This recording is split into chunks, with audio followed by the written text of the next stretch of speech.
Ya, halo, shalom untuk kita semua. Ya, terima kasih untuk kesempatan yang diberikan kepada kami kelompok 5 untuk menyelesaikan UTS kami dalam mata kuliah gender.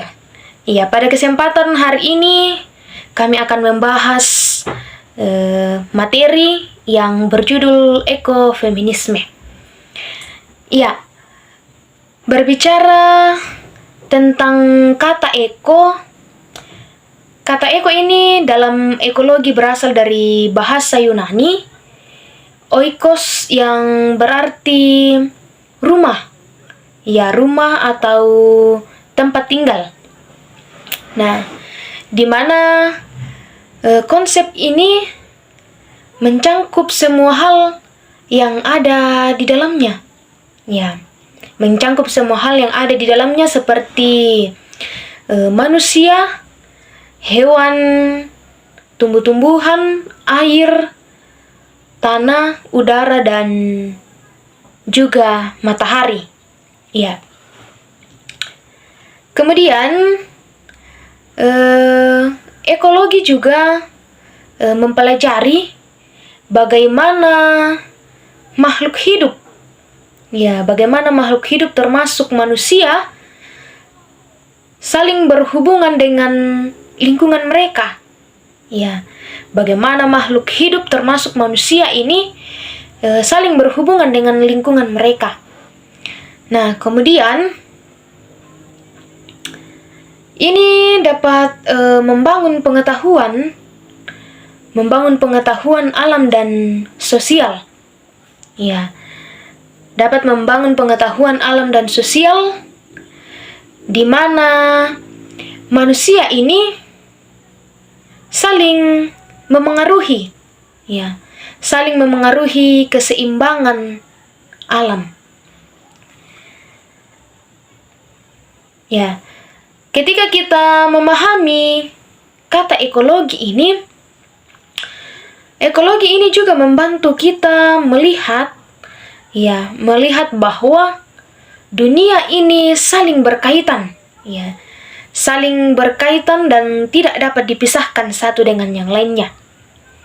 Ya, di mana ekologi ini ia menolak pandangan yang memisahkan manusia dari alam dan makhluk-makhluk lainnya. Nah, ketika kita mempelajari ekologi, yang dimana ilmu ini mendorong kita untuk melestarikan lingkungan. Iya, melestarikan lingkungan dengan menyadari bahwa pemahaman manusia ini ternyata masih terbatas adanya. Ya, pemahaman manusia tentang alam masih terbatas. Ya. Jadi sebagai bagian dari alam,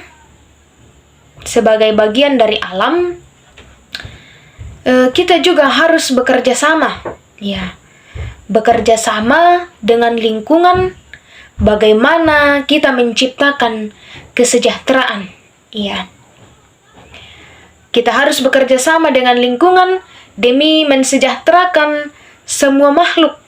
Ya.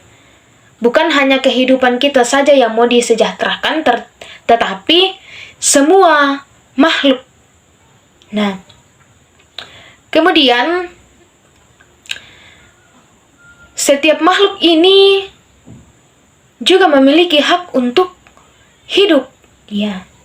Juga memiliki hak untuk hidup dengan baik dan hidup dengan layak. Kemudian juga berperan dalam menjaga keseimbangan alam. Ya. Perlu kita ketahui bahwa makhluk hidup ini juga ingin hidup dengan baik dan juga ingin hidup dengan layak. Ya, mungkin itu saja materi dari saya atau penjelasan dari saya. Kemudian penjelasan selanjutnya akan dijelaskan oleh teman-teman saya. Ya, sekian dan terima kasih. Shalom untuk kita semua.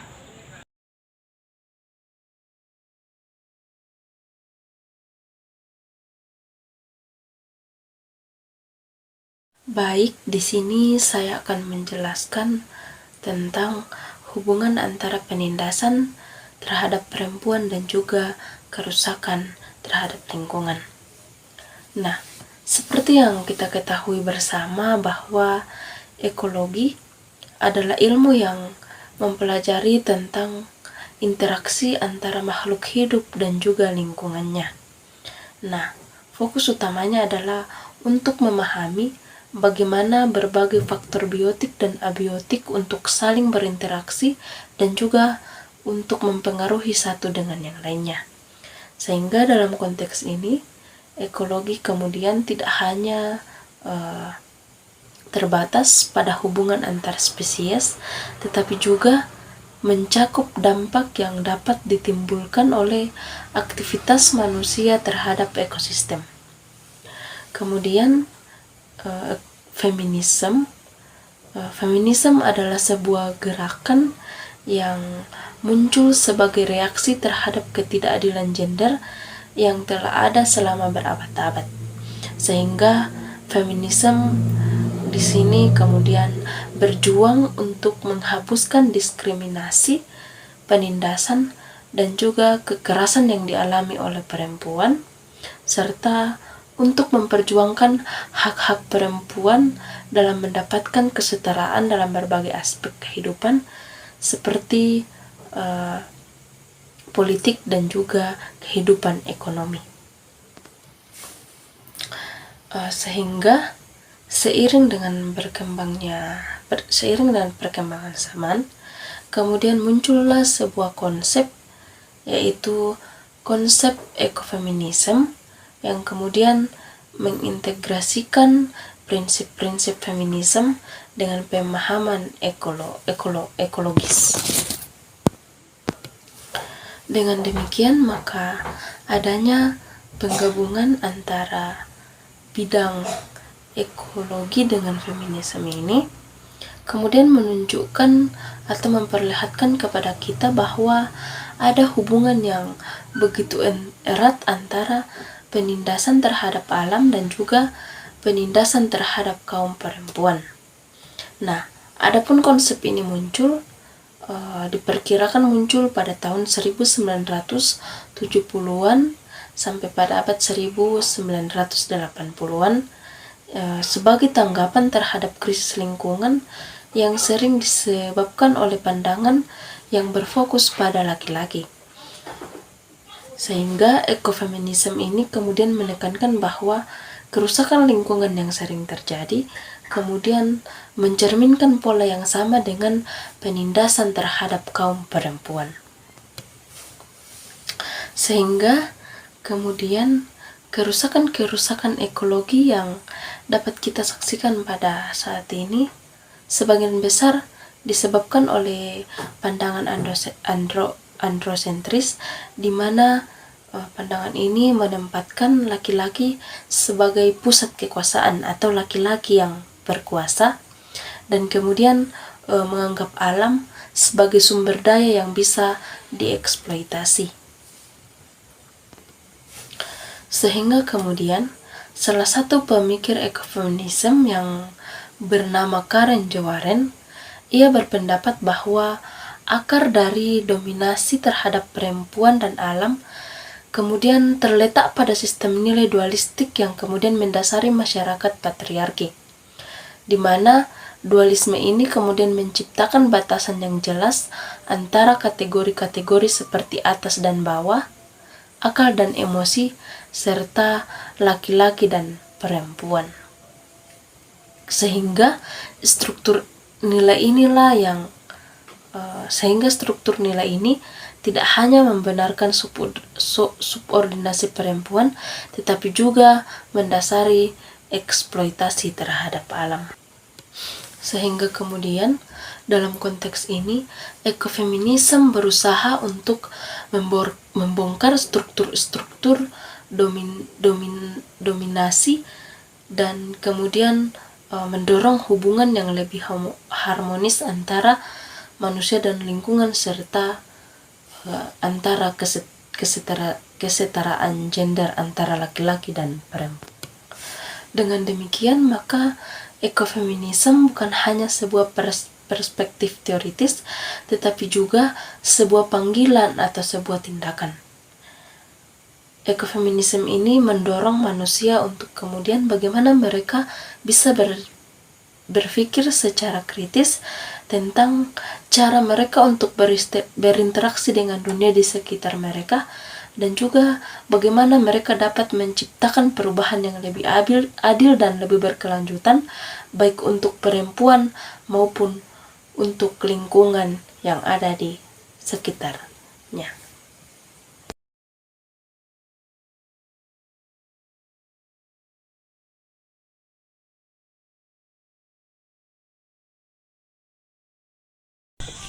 Salah satu kontribusi utama ekofeminisme adalah mengungkapkan dan mengungkap dualisme yang ada. Gerakan ini berupaya merevisi gagasan filosofis di balik dualisme tersebut, mengembangkan pendekatan inklusif yang menganggap perempuan dan alam sebagai subjek mandiri dengan hak yang setara dalam struktur sosial dan ekologi. Selanjutnya, pemikiran ini mendorong kesadaran baru dalam memahami hubungan antara perempuan dan alam. Meskipun perempuan sering diasosiasikan dengan alam melalui peran domestik dan pelestarian, ekofeminisme menolak pandangan yang mengembalikan mereka ke ranah tersebut berdasarkan stereotip. Sebaliknya, gerakan ini memperjuangkan keadilan dalam masyarakat dan lingkungan tanpa membatasi peran perempuan hanya pada tugas domestik atau pelestarian alam yang ada. Ekofeminisme juga menekankan pentingnya menciptakan solidaritas di antara semua penghuni oikos atau rumah, termasuk manusia dan alam.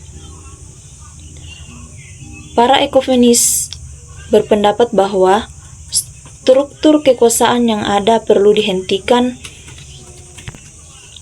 dan diganti oleh prinsip berbagi dan keadilan. Dengan demikian, semua makhluk hidup dapat hidup dalam harmoni dan sejahtera. Lebih dari sekedar teori akademis, ekofeminisme merupakan gerakan yang berkembang dari berbagai gerakan sosial seperti feminisme, perdamaian, dan ekologi. Ia mengintegrasikan teori dan praktik untuk menjaga keseimbangan ekosistem serta memperjuangkan hak-hak perempuan. Pada tahun 1970-an hingga awal 1980-an, ekofeminisme ini mulai dikenal luas melalui keterlibatannya di dalam aksi-aksi menentang kerusakan lingkungan akibat praktik eksploitatif. Dalam rangka ekofeminisme, ketidakadilan terhadap perempuan berkaitan erat dengan penindasan terhadap alam. Di banyak negara berkembang, perempuan juga sering menjadi pihak yang paling berdampak oleh kerusakan lingkungan, mengingat ketergantungan mereka pada sumber daya alam untuk kehidupan sehari-hari. Selain itu, banyak budaya patriarkal memandang perempuan dan alam sebagai objek yang layak dieksploitasi, yang memperparah ketidakadilan ini. Ekofeminisme mendorong kesadaran akan hubungan yang saling terkait antara penindasan perempuan dan kerusakan lingkungan, serta menyerukan tindakan kolektif untuk membangun masa depan yang lebih adil dan berkelanjutan bagi semua makhluk hidup. Dari materi di atas dapat disimpulkan bahwa ekofeminisme merupakan gerakan yang menghubungkan isu-isu feminisme dengan lingkungan, menyoroti dualisme antara perempuan dan alam. Gerakan ini juga menentang pandangan stereotip yang mengasosiasikan perempuan dengan peran domestik dan pelestarian alam, serta memperjuangkan keadilan sosial dan ekologi. Ekofeminisme juga ini berupaya mengatasi mitos terhadap perempuan dan alam yang menentang struktur struktur kekuasaan yang eksploitatif dan mendorong prinsip berbagi serta keadilan bagi semua makhluk hidup. Nah, dengan demikian, ekofeminisme menjadi landasan penting dalam membangun dunia yang lebih adil dan berkelanjutan.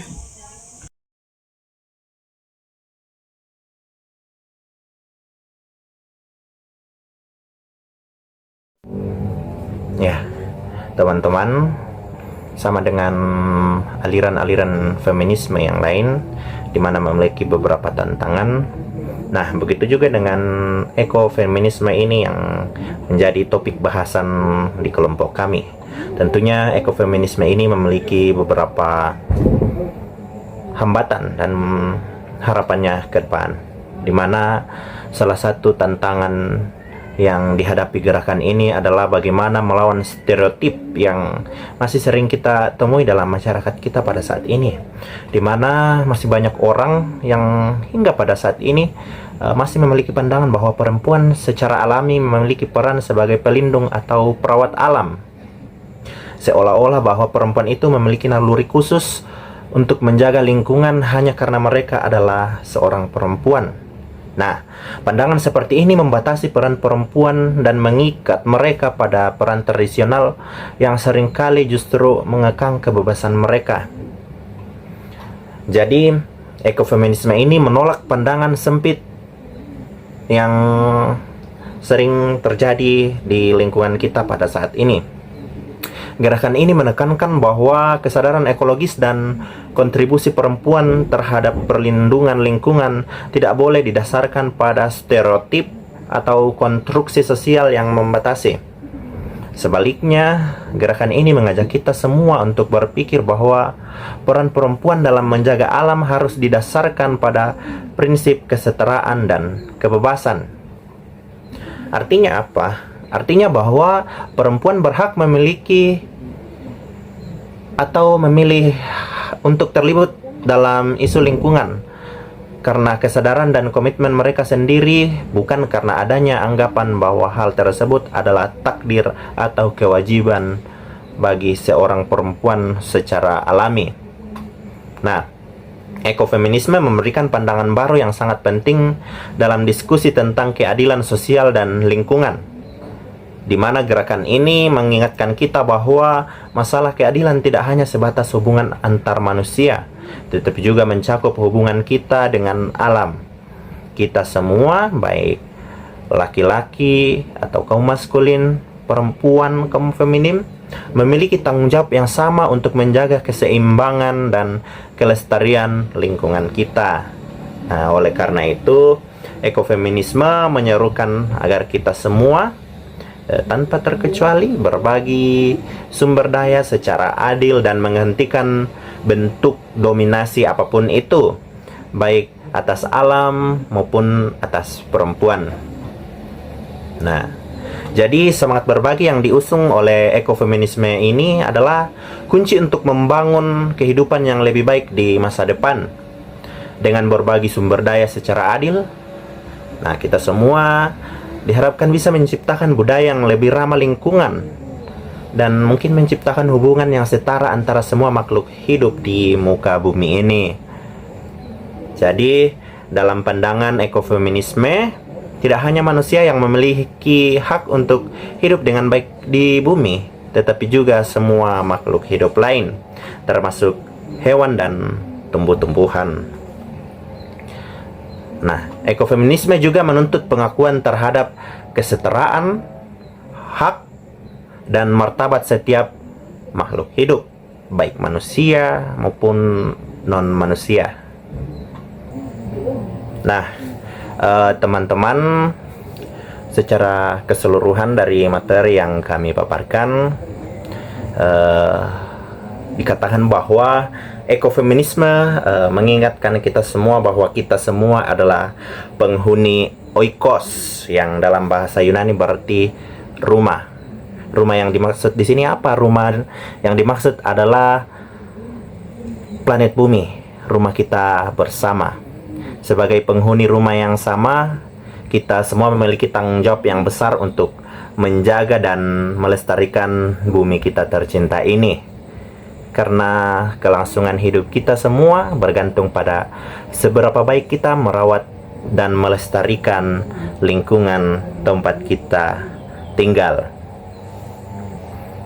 Nah, teman-teman, demikian jauh materi yang kami paparkan tentang ekofeminisme. Mungkin beberapa hal masih mengganjal di benak teman-teman semua, tetapi mungkin kami akan mencantumkan referensi-referensi di deskripsi video kami ini sebagai bahan bacaan untuk teman-teman semua jika masih ada beberapa hal yang mengganjal di benak teman-teman semua.